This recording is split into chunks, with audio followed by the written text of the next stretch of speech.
ассалому алайкум. Инак шумо дар канали Таджик ютубер қарор доред. имрӯза мавзӯи мо дар бораи сироятшудагони коронавирус дар тамоми ҷаҳон меравад.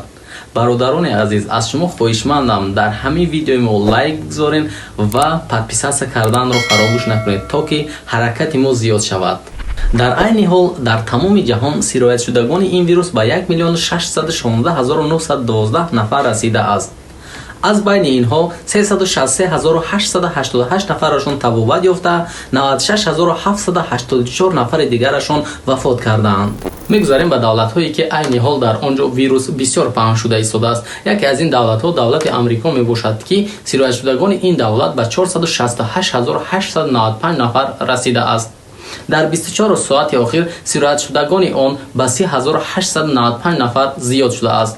айни ҳол 25928 нафарашон табобат шуда, 16697 нафарашон мутаассифона вафот кардааст. мегузарем ба дуввумин давлате ки дар он ҷо низ вирус бисёр паҳн шуда истодааст. ин давлат давлати Испания мебошад. сироятшудагони Испания ба 153222 нафар расидааст. 52165 нафари дигарашон табобат ёфта, 15447 нафарашон мутаассифона вафот кардаанд. дар давлати Франсия бошад сироятшудагони ин вирус ба 117749 нафар расидааст. 23206 нафарашон табобат ёфта, 12210 нафарашон мутаассифона вафот кардаанд.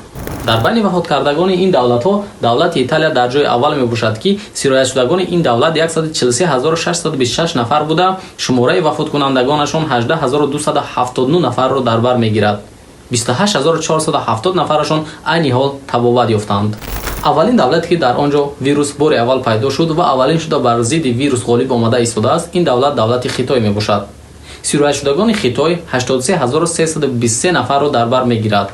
77868 нафарашон табобат ёфта, 3346 нафарашон мутаассифона вафот кардаанд. ва бо ҳам ин наворо мебинем.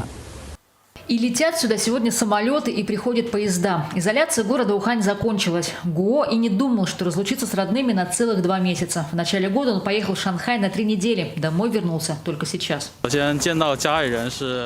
Я так рад увидеть свою семью. Мы с мамой хотели обняться, но сейчас еще такой особый период, когда мы не можем делать подобные вещи. 11 недель карантина позади. На улицах и лицах людей оживление. Крупнейший торговый центр города вновь встречает покупателей. С плакатами в руках посетители просят соблюдать дистанцию и перед входом предъявить QR-код здоровья. У каждого жителя Китая теперь есть приложение на телефоне. Оно показывает, находился ли человек или нет последние 2 недели в зоне повышенного риска.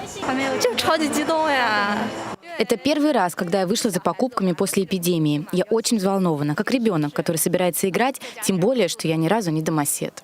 Продавцы не успевают разложить весь товар по местам. Полки и вешалки каждый раз дезинфицируют. Малый бизнес в стране не поддался болезни. Ему компенсировали потери, выплатив сумму ранее задекларированного дохода.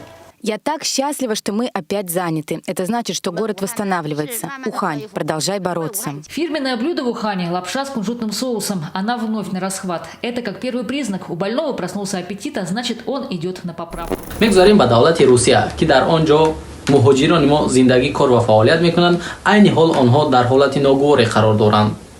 сироятшудагони ин давлат 11925 нафарро дар бар мегирад.